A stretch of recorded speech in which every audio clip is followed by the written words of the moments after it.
Emergence of Gandhi. Towards the end of the First World War, various forces were at work in India and on the international scene. After the end of the war, there was a resurgence of nationalist activity in India and in many other colonies in Asia and Africa. The Indian struggle against imperialism took a decisive turn towards a broad-based popular struggle with the emergence of Mohandas Karamchand Gandhi on the Indian political scene. Unit 7. Era of Mass Nationalism begins, 1919-1939. Chapters 15 to 21.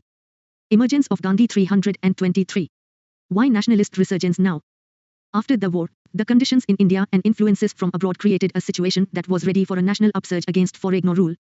Post-war economic hardships India contributed in men and money towards the British war efforts. Thousands of Indian men died in the war on various fronts. The food supplies and ammunition and the army's keep came from the money raised by taxing Indians. When the war ended, all sections of the Indian population were experiencing hardships on various fronts. Industry first, an increase in prices, then a recession coupled with increased foreign investment brought many industries to the brink of closure and loss. They now demanded protection against imports besides government aid. Workers and artisans, this section of the populace, faced unemployment and bore the brunt of high prices. Peasantry faced with high taxation and poverty. The peasants waited for a lead to protest. Soldiers who returned from battlefields abroad gave an idea of their experience to the rural folk.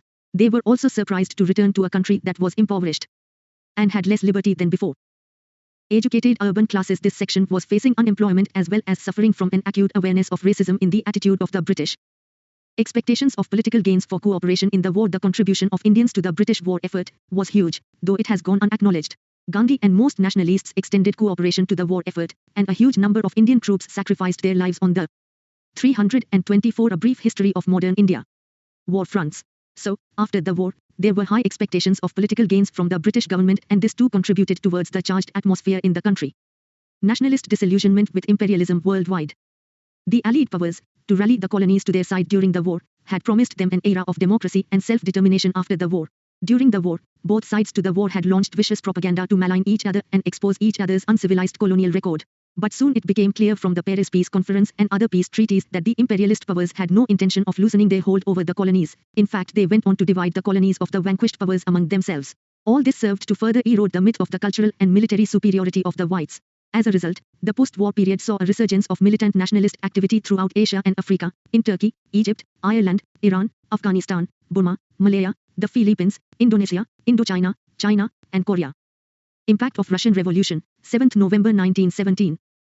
The Bolshevik Party of Workers overthrew the Tsarist regime and founded the first socialist state, the Soviet Union, under the leadership of Vladimir Ilyich Ulyanov or Lenin. The Soviet Union unilaterally renounced the Tsarist imperialist rights in China and the rest of Asia, gave rights of self-determination to former Tsarist colonies in Asia, and gave equal status to the Asian nationalities within its borders. The October Revolution brought home the message that immense power lay with the people, and that the masses were capable of challenging the mightiest of tyrants provided they were organized, united, and determined. Emergence of Gandhi 325. Montagu-Chelmsford Reforms and Government of India Act.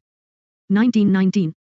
The British government, not prepared to part with or even share its power with the Indians, once again resorted to the policy of carrot and stick. The carrot was represented by the insubstantial Montagu-Chelmsford reforms, while measures such as the Rollat Act represented the stick. In line with the government policy contained in Montagu's statement of August 1917, the government announced further constitutional reforms in July 1918, known as Montagu-Chelmsford or Montford reforms. Based on these, the Government of India Act, 1919 was enacted. Main features. The main features of the Montford reforms were as follows. Provincial government, introduction of Dyaki. The Act introduced Dyaki for the executive at the level of the provincial government. Executive, Dyaki, rule of 2, executive councillors and popular ministers, was introduced. The governor was to be the executive head in the province. 2. Subjects were divided into 2 lists, reserved, which included subjects such as law and order, finance, land revenue, irrigation, etc., and transferred, subjects such as education, health, local government, industry, agriculture, excise, etc. The reserved subjects were to be administered by the governor through his executive council of bureaucrats, and the transferred subjects were to be administered by ministers nominated from among the elected members of the legislative council. 3. The ministers were to be responsible to the legislature and had to resign if a no-confidence motion was passed against them by the legislature, while the executive councillors were not to be responsible to the legislature.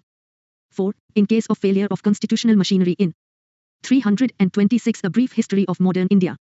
The province, the governor could take over the administration of transferred subjects also. The Secretary of State for India and the Governor-General could interfere in respect of reserved subjects, while in respect of the transferred subjects, the scope for their interference was restricted. Legislature, provincial legislative councils were further expanded and 70% of the members were to be elected. 2. The system of communal and class electorates was further consolidated. 3. Women were also given the right to vote. 4. The legislative councils could initiate legislation, but the governor's assent was required. The governor could veto bills and issue ordinances. The legislative councils could reject the budget, but the governor could restore it, if necessary. 6. The legislators enjoyed freedom of speech. Central government, still without responsible government. No responsible government was envisaged in the Act for the government at the All India level. The main points were, executive, I. The Governor-General was to be the chief executive authority. 2. There were to be 2 lists for administration. Central and provincial. 3. In the Viceroy's Executive Council of 8, 3 were to be Indians. 4. The Governor-General retained full control over the reserved subjects in the provinces. The Governor-General could restore cuts in grants, certify bills rejected by the central legislature, and issue ordinances. Legislature, I. A bicameral arrangement was introduced.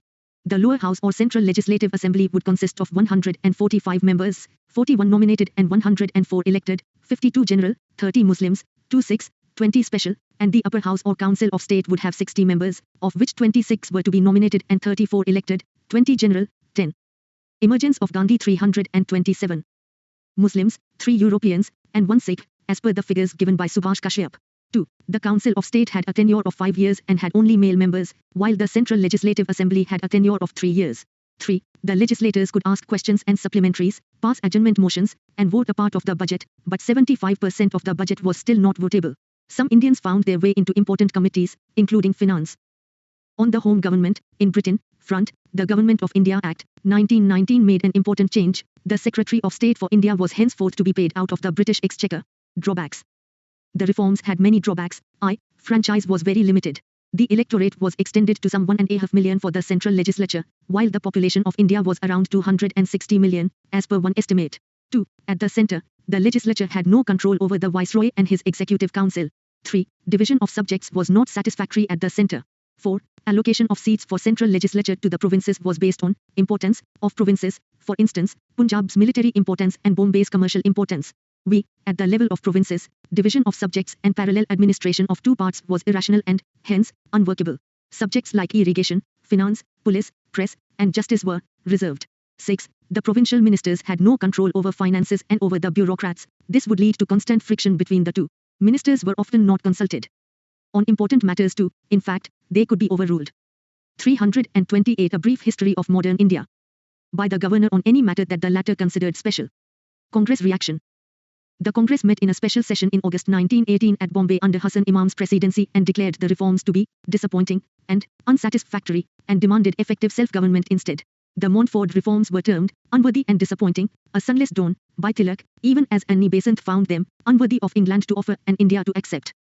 Views. When the cabinet used the expression ultimate self-government, they probably contemplated an intervening period of 500 years. Lord Curzon. The Government of India Act, 1919 forged fresh fetters for the people. Subhash Chandra Bose. The Montfort reforms were only a method of further draining India of her wealth and of prolonging her servitude. M.K. Gandhi.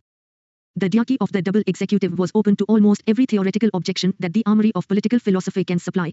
P.E. Roberts. Never in the history of the world was such a hoax perpetrated upon a great people as England perpetrated upon India, when in return for India's invaluable service during the war, we gave to the Indian nation such a discreditable, disgraceful, undemocratic, tyrannical constitution. Dr. Rutherford, British Member of Parliament. Devolution was intended to tie in a larger element of society to the status quo, but giving powers to local communities meant that energies which could have been applied against the imperial power were dissipated into communal rivalry. Division always worked for Britain's benefit. In Montfort, despotism proclaimed its benevolence. Walter Reed, Keeping the Jewel in the Crown. Emergence of Gandhi 329. Making of Gandhi. Early career and experiments with truth in South Africa. Mohandas Karamchand Gandhi was born on 2 October 1869 in Porbandar in the princely state of Kathiawar in Gujarat. His father was a Diwan, minister, of the state. Having studied law in England, Gandhi, in 1893, went to South Africa in connection with a case involving his client, Dada Abdullah. In South Africa, he witnessed the ugly face of white racism and the humiliation and contempt to which Asians, who had gone to South Africa as laborers, were subjected. He decided to stay in South Africa to organize the Indian workers to enable them to fight for their rights. He stayed there till 1914, after which he returned to India. The Indians in South Africa consisted of 3 categories. 1. The indentured Indian labor, mainly from South India, who had migrated to South Africa after 1890 to work on sugar plantations. 2. The merchants, mostly Mehman Muslims who had followed the laborers. And 3. The ex-indentured laborers who had settled down with their children in South Africa after the expiry of their contracts. These Indians were mostly illiterate and had little or no knowledge of English. They accepted racial discrimination as a part of their daily existence. These Indian immigrants had to suffer many disabilities. They were denied the right to vote. They could reside only in prescribed locations which were insanitary and congested. In some colonies, Asians and Africans could not stay out of doors after 9 p.m. nor could they use public footpaths. Moderate phase of struggle, 1894-1906. During this phase, Gandhi relied on sending petitions and memorials to the authorities in South Africa and in Britain, hoping that once the authorities were informed of the plight of Indians, they would take sincere steps to redress their grievances as the Indians were, after all, British subjects. To unite different sections of Indians, he set up the Natal Indian Congress and started a paper Indian Opinion.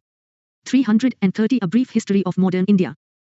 Phase of Passive Resistance or Satyagraha, 1906-1914. The second phase, which began in 1906, was characterized by the use of the method of passive resistance or civil disobedience, which Gandhi named Satyagraha. Satyagraha against registration certificates, 1906. A new legislation in South Africa made it compulsory for Indians there to carry at all times certificates of registration with their fingerprints. The Indians under Gandhi's leadership decided not to submit to this discriminatory measure. Gandhi formed the Passive Resistance Association to conduct the campaign of defying the law and suffering all the penalties resulting from such a defiance. Thus was born Satyagraha or devotion to truth, the technique of resisting adversaries without violence. The government jailed Gandhi and others who refused to register themselves. Later, the authorities used deceit to make these defiant Indians register themselves. The Indians under the leadership of Gandhi retaliated by publicly burning their registration certificates. All this showed up the South African government in a bad light. In the end, there was a compromise settlement. Campaign against restrictions on Indian migration. The earlier campaign was widened to include protest against a new legislation imposing restrictions on Indian migration. The Indians defied this law by crossing over from one province to another and by refusing to produce licenses. Many of these Indians were jailed. Campaign against poll tax and invalidation of Indian marriages. A poll tax of £3 was imposed on all ex-indentured Indians. The demand for the abolition of poll tax, which was too much for the poor ex-indentured Indians who earned less than 10 shillings a month, widened the base of the campaign. Then a Supreme Court order which invalidated all marriages not conducted according to Christian rites and registered by the Registrar of Marriages drew the anger of the Indians and others who were not Christians. By implication, Hindu, Muslim, and Parsi marriages were illegal, and children born out of such marriages, illegitimate. The Indians treated this judgment as an insult to the honor of Emergence of Gandhi 331. View. A man who cares nothing for sensual pleasure, nothing for riches, nothing for comfort or praise, or promotion, but is simply determined to do what he believes to be right. He is a dangerous nothing for comfort or praise, or promotion, but is seem an uncomfortable enemy, because his body which you can always conquer gives you so little purchase upon his soul. Gilbert Murray on Gandhi in the Hibbert Journal. Women, and many women were drawn into the movement. Because of this indignity, protest against Transvaal Immigration Act. The Indians protested the Transvaal Immigration Act, by illegally migrating from Natal into Transvaal. The government held these Indians in jails. Miners and plantation workers went on a lightning strike. In India, Gokhale toured the whole country mobilizing public opinion in support of the Indians in South Tolstoy farm. As it became rather difficult to sustain the high pitch of the struggle, Gandhi decided to devote all his attention to the struggle. The Tolstoy farm was founded in 1910 and named as such by Gandhi's associate, Herman Kallenbach, after the Russian writer and moralist, whom Gandhi admired and corresponded with. Besides being an experiment in education, it was to house the families of the Satyagrahis and to give them a way to sustain themselves. The Tolstoy farm was the second of its kind established by Gandhi. He had set up the Phoenix Farm in 1904 in Natal, inspired by a reading of John Ruskin's Unto This Last, a critique of capitalism, and a work that extolled the virtues of the simple life of love, labor, and the dignity of human beings. As at the Phoenix settlement, at Tolstoy Farm too, manual work went hand in hand with instruction. Vocational training was introduced to give all-round development to the boys and girls. Co-educational classes were held, and boys and girls were encouraged to work together. The activities included general labor, cooking, scavenging, sandal making, simple carpentry, and messenger work. Manual work such as sweeping, scavenging, and fetching water was perceived to be invaluable to the psychological, social, and moral well-being of an integrated community. Gandhi's objective in this context was to inculcate the ideals of social service and citizenship besides a healthy respect for manual work from the early formative years itself. The farm worked till 1913. 332 A Brief History of Modern India. Africa. Even the Viceroy, Lord Hardinge, condemned the repression and called for an impartial inquiry. Compromise solution eventually, through a series of negotiations involving Gandhi, Lord Hardinge, C.F. Andrews, and General Smuts, an agreement was reached by which the Gandhi government of South Africa conceded the major Indian demands relating to the poll tax, the registration certificates and marriages solemnized according to Indian rites, and promised to treat the issue of Indian immigration in a sympathetic manner. Gandhi's experience in South Africa. Gandhi found that the masses had immense capacity to participate in and sacrifice for a cause that moved them. 2. He was able to unite Indians belonging to different religions and classes, and men and women alike under his leadership. 3. He also came to realize that at times the leaders have to take decisions unpopular with their enthusiastic supporters. 4. He was able to evolve his own style of leadership and politics and new techniques of struggle on a limited scale, untrammeled by the opposition of contending political currents.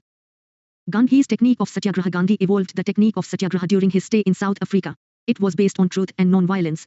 He combined some elements from Indian tradition with the Christian requirement of turning the other cheek and the philosophy of Tolstoy, who said that evil could best be countered by non-violent resistance. Its basic tenets were as follows: a satyagrahi was not to submit to what he considered as wrong, but was to always remain truthful, non-violent, and fearless. A satyagrahi works on the principles of withdrawal of cooperation and boycott. Methods of satyagraha include non-payment of taxes, and declining honors and positions of authority. Emergence of Gandhi 333. A satyagrahi should be ready to accept suffering in his struggle against the wrongdoer. This suffering was to be a part of his love for truth. Even while carrying out his struggle against the wrongdoer, a true satyagrahi would have no ill feeling for the wrongdoer. Hatred would be alien to his nature. A true satyagrahi would never bow before the evil, whatever the consequence. Only the brave and strong could practice satyagraha. It was not for the weak and cowardly. Even violence was preferred to cowardice. Thought was never to be separated from practice. In other words, ends could not justify the means. Gandhi in India. Gandhi returned to India in January 1915. His efforts in South Africa were well known not only among the educated but also among the masses. He decided to tour the country the next 1 year and see for himself the condition of the masses. He also decided not to take any position on any political matter for at least 1 year. As for the political currents prevalent at that time in India, he was convinced about the limitations of moderate politics and was also not in favor of home rule agitation, which was becoming popular at that time. He thought that it was not the best time to agitate for home rule when Britain was in the middle of a war. He was convinced that the only technique capable of meeting the nationalist aims was a non-violent satyagraha. He also said that he would join no political organization unless it too accepted the creed of non-violent satyagraha. During 1917 and 1918, Gandhi was involved in 3 struggles, in Champaran, Ahmedabad, and Kedah, before he launched the Rolat Satyagraha. Champaran Satyagraha, 1917, first civil disobedience. Gandhi was requested by Rajkumar Shukla, a local man, to look into the problems of the farmers in context of indigo. 334 A brief history of modern India. Planters of Champaran in Bihar. The European planters had been forcing the peasants to grow indigo on 320 part of the total land, called Tinkathia system. When towards the end of the 19th century German synthetic dyes replaced indigo, the European planters demanded high rents and illegal dues from the peasants in order to maximize their profits before the peasants could shift to other crops. Besides, the peasants were forced to sell the produce at prices fixed by the Europeans. When Gandhi, joined now by Rajendra Prasad, Majhar ul Haq, Mahadev Desai, Nahari Parekh, and J.B. Kripalni, reached Champaran to probe into the matter, the authorities ordered him to leave the area at once. Gandhi defied the order and preferred to face the punishment. This passive resistance or civil disobedience of an unjust order was a novel method at that time. Finally, the authorities retreated and permitted Gandhi to make an inquiry. Now, the government appointed a committee to go into the matter and nominated Gandhi as a member. Gandhi was able to convince the authorities that the Tinkathia system should be abolished and that the peasants should be compensated for the illegal dues extracted from them. As a compromise with the planters, he agreed that only 25% of the money taken should be compensated. Within a decade, the planters left the area. Gandhi had won the first battle of civil disobedience in India. Other popular leaders associated with Champaran Satyagraha were Brajkishore Prasad, Anugrah Narayan Sinha, Ramnavmi Prasad, and Shambhushran Verma. Ahmedabad Mill Strike, 1918, First Hunger Strike. In March 1918, Gandhi intervened in a dispute between cotton mill owners of Ahmedabad and the workers over the issue of discontinuation of the plague bonus. The mill owners wanted to withdraw the bonus.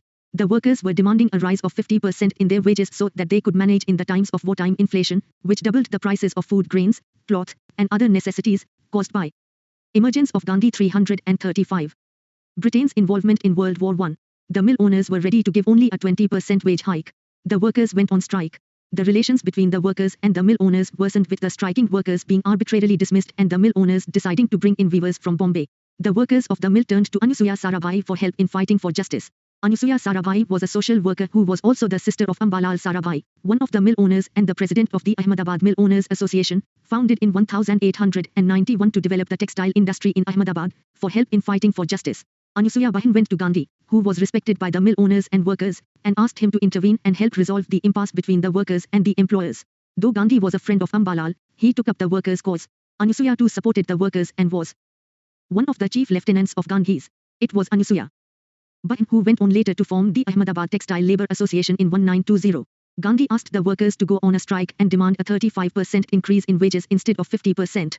Gandhi advised the workers to remain non-violent while on strike. When negotiations with mill owners did not progress, he himself undertook a fast unto death, his first, to strengthen the workers' resolve. But the fast also had the effect of putting pressure on the mill owners, who finally agreed to submit the issue to a tribunal. The strike was withdrawn. In the end, the tribunal awarded the workers a 35% wage hike. Kheda Satyagraha, 1918, first non-cooperation. Because of drought in 1918, the crops failed in Kheda district of Gujarat. According to the Revenue Code, if the yield was less than one-fourth the normal produce, the farmers were entitled to remission. The Gujarat Sabha, consisting of the peasants, submitted petitions to the highest governing. 336 A brief history of modern India. Authorities of the province requesting that the revenue assessment for the year 1919 be suspended. The government, however, remained adamant and said that the property of the farmers would be seized if the taxes were not paid. Gandhi asked the farmers not to pay the taxes. Gandhi, however, was mainly the spiritual head of the struggle. It was Sardar Vallabhbhai Patel and a group of other devoted Gandhians, namely, Narhari Parikh, Mohanlal Pandya, and Ravishankar Vyas, who went around the villages, organized the villagers and told them what to do, and gave the necessary political leadership. Patel, along with his colleagues, organized the tax revolt which the different ethnic and caste communities of Kheda supported. The revolt was remarkable in that discipline and unity were maintained.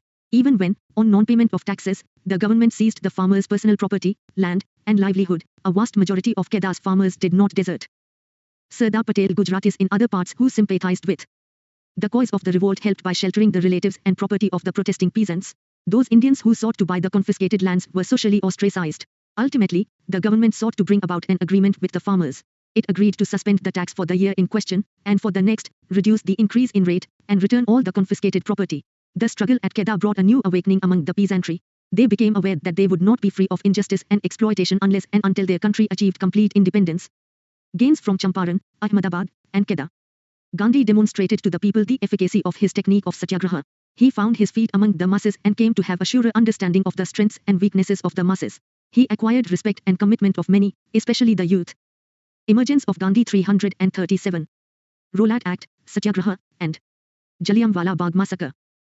While, on the one hand, the government dangled the carrot of constitutional reforms, though of an unsatisfactory order, on the other hand, it decided to arm itself with extraordinary powers to suppress any discordant voice against the reforms. The Rowlatt Act, just 6 months before the Montfort reforms were to be put into effect, 2 bills were introduced in the Imperial Legislative Council. One of them was dropped, but the other, an extension to the Defence of India Regulations Act, 1915, was passed in March 1919. It was what was officially called the Anarchical and Revolutionary Crimes Act, but popularly known as the Rowlatt Act. It was based on the recommendations made in the previous year to the Imperial Legislative Council by the Rowlatt Commission, headed by the British judge, Sir Sidney Rowlatt, to investigate the seditious conspiracy of the Indian people. The committee had recommended that activists should be deported or imprisoned without trial for 2 years, and that even possession of seditious newspapers would be adequate evidence of guilt. All the elected Indian members of the Imperial Legislative Council voted against the bill, but they were in a minority and easily overruled by the official nominees. All the elected Indian members, who included Muhammad Ali Jinnah, Madan Mohan Malviya, and Mazhar-ul-Haq, resigned in protest.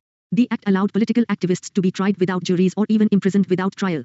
It allowed arrest of Indians without warrant on the mere suspicion of treason. Such suspects could be tried in secrecy without recourse to legal help. A special cell consisting of 3 High Court judges was to try such suspects, and there was no court of appeal above that panel. This panel could even accept evidence not acceptable under the Indian Evidences Act. The law of habeas corpus, the basis of civil liberty, was sought to be suspended. The object of the government was to replace the repressive. 338 A brief history of modern India. Provisions of the Wartime Defence of India Act, 1915, by a permanent law.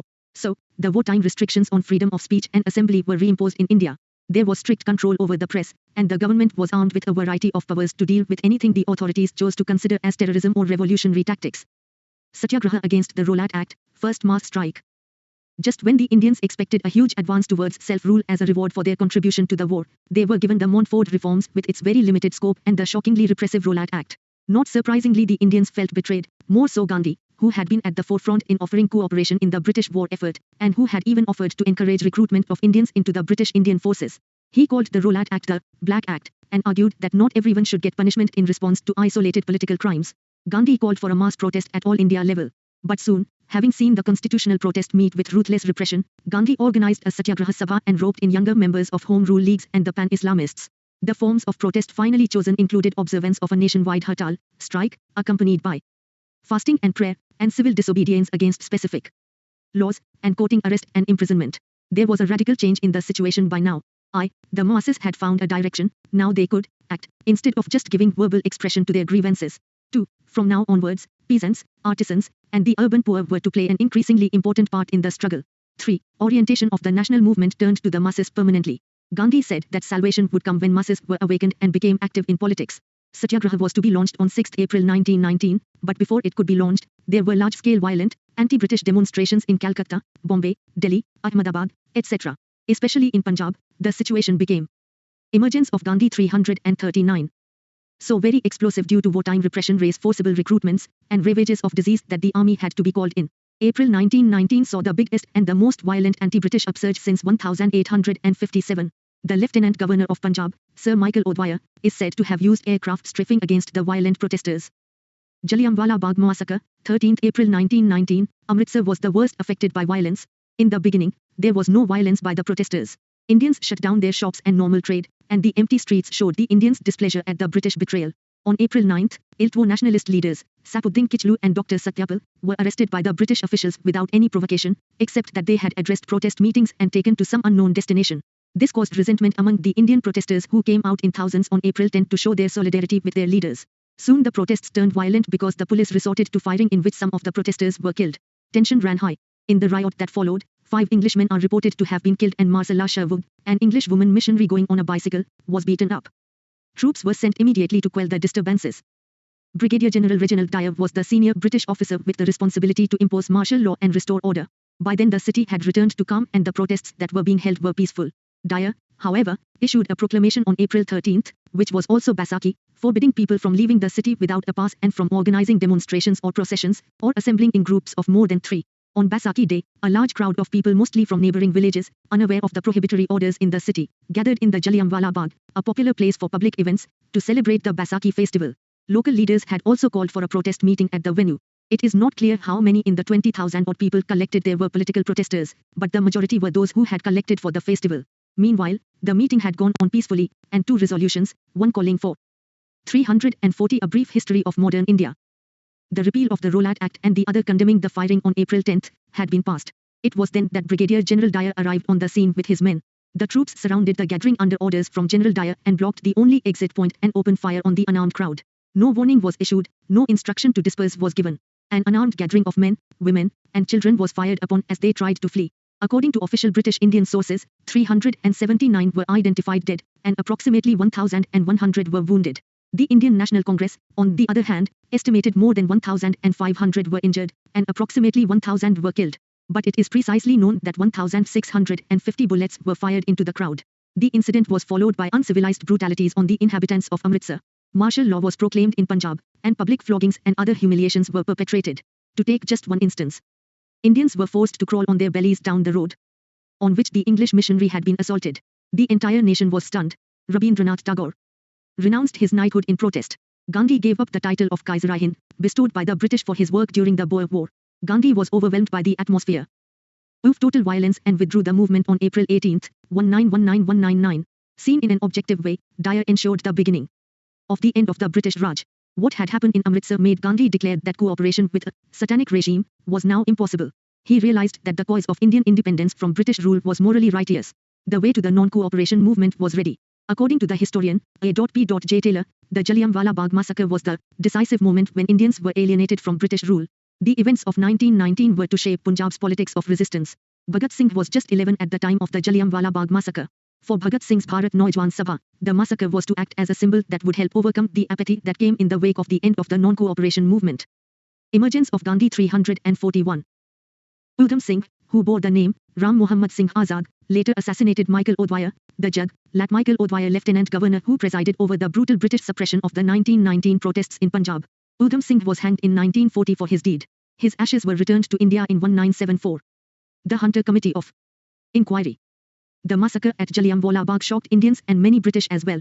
The Secretary of State for India, Edwin Montagu, ordered that a committee of inquiry be formed to investigate the matter.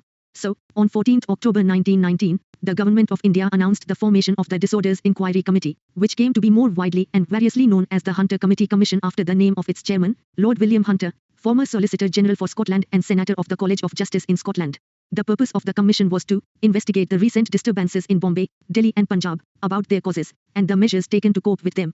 There were 3 Indians among the members, namely, Sir Chimanlal Harilal Setalvad, Vice-Chancellor of Bombay, views the enormity of the measures taken by the government in the Punjab for quelling some local disturbances has, with a rude shock, revealed to our minds the helplessness of our position as British subjects in India. The very least that I can do for my country is to take all consequences upon myself in giving voice to the protest of the millions of my countrymen, surprised into a dumb anguish of terror. The time has come when badges of honor make our shame glaring in the incongruous context of humiliation, Rabindranath Tagore in a letter to the Viceroy. No government deserves respect which holds cheap the liberty of its subjects. M.K. Gandhi in Young India, after the Jallianwala Bagh massacre. 342 A brief history of modern India. University, an advocate of the Bombay High Court, Pandit Jagat Narayan, lawyer and member of the Legislative Council of the United Provinces, and Sardar Sahibzada Sultan Ahmad Khan, lawyer from Gwalior State. After meeting in Delhi on October 29, the committee took statements from witnesses called in from Delhi, Ahmedabad, Bombay, and Lahore. In November, the committee reached Lahore and examined the principal witnesses to the events in Amritsar. Dyer was called before the committee. He was confident that what he had done was only his duty. Dyer stated that his intentions had been to strike terror throughout the Punjab and in doing so, reduce the moral stature of the rebels. Dyer is reported to have explained his sense of honor by saying, "I think it quite possible that I could have dispersed the crowd without firing, but they would have come back again and laughed, and I would have made, what I consider, a fool of myself." He also stated that he did not make any effort to tend to the wounded after the shooting as he did not consider it his job.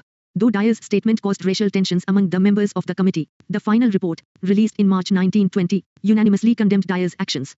The report stated that the lack of notice to disperse from the Bagh in the beginning was an error. The length of firing showed a grave error. Dyer's motive of producing a sufficient moral effect was to be condemned. Dyer had overstepped the bounds of his authority. There had been no conspiracy to overthrow British rule in Punjab. The minority report of the Indian members further added that the proclamations banning public meetings were insufficiently publicized, there were innocent people in the crowd, and there had not been any violence in the Bagh beforehand. Dyer should have either ordered his troops to help the wounded or instructed the civil authorities to do so. Dyer's actions had been inhuman and un-British, and had greatly injured the image of British rule in India.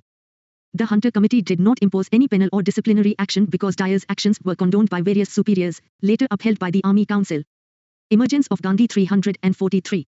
Also, before the Hunter Committee began its proceedings, the government had passed an Indemnity Act for the protection of its officers. The Whitewashing Bill, as the Indemnity Act was called, was severely criticized by Motilal Nehru and others. In England, it fell to the Secretary of State for War at the time, Winston Churchill, to review the report of the Commission. In the House of Commons, Churchill, no lover of Indians, condemned what had happened at Amritsar. He called it monstrous. A former Prime Minister of Britain, H. Asquith, called it one of the worst outrages in the whole of our history. The cabinet agreed with Churchill that Dyer was a dangerous man and could not be allowed to continue in his post. The decision that Dyer should be dismissed was conveyed to the Army Council. In the end, Dyer was found guilty of a mistaken notion of duty and relieved of his command in March 1920. He was recalled to England. No legal action was taken against him. He drew half pay and received his army pension. Dyer was not, however, universally condemned. In the House of Lords, most of the peers favoured Dyer, and the House passed a motion in his support.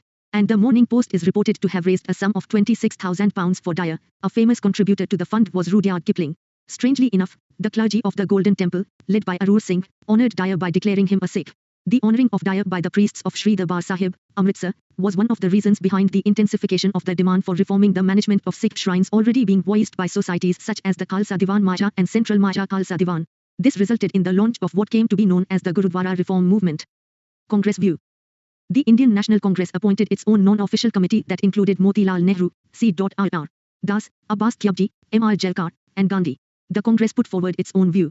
This view criticized Dyer's act as inhuman and also said that there was no justification in the introduction of the martial law in Punjab. 344 A brief history of modern India. Summary. Why nationalist upsurge at end of First World War? Post-war economic hardship, nationalist disillusionment with imperialism, worldwide impact of the Russian Revolution. Montagu-Chelmsford reforms diarchy in provinces to lists, reserved and transferred, for administration. Reserved subjects to be administered by governor through executive council and transferred subjects to be administered by ministers from legislative council. Extensive powers to governor, governor-general, and secretary of state for interference franchise expanded, powers also extended.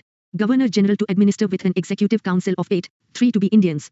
2 lists for administration, central and provincial bicameral central legislature, central legislative assembly as the lower house and council of states as the upper house. Drawbacks: diarchy arrangement too complex and irrational to be functional, central executive not responsible to legislature, limited franchise.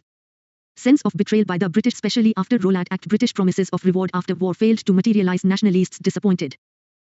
Gandhi's activism in South Africa, 1893-1914, set up Natal Indian Congress and started Indian Opinion Satyagraha against registration certificates campaign against restrictions on Indian migration campaign against poll tax and invalidation of Indian marriages. Gandhi's faith in capacity of masses to fight established, he was able to evolve his own style of leadership and politics and techniques of struggle. Gandhi's early activism in India. Champaran Satyagraha, 1917, First Civil Disobedience Ahmedabad Mill Strike, 1918, First Hunger Strike Kedah Satyagraha, 1918, First Non-Cooperation Rolat Satyagraha, 1918, First Mass Strike Jallianwala Bagh Massacre and the Inquiry Committee. Non-Cooperation Movement and Khilafat, 345. 345. Chapter 16.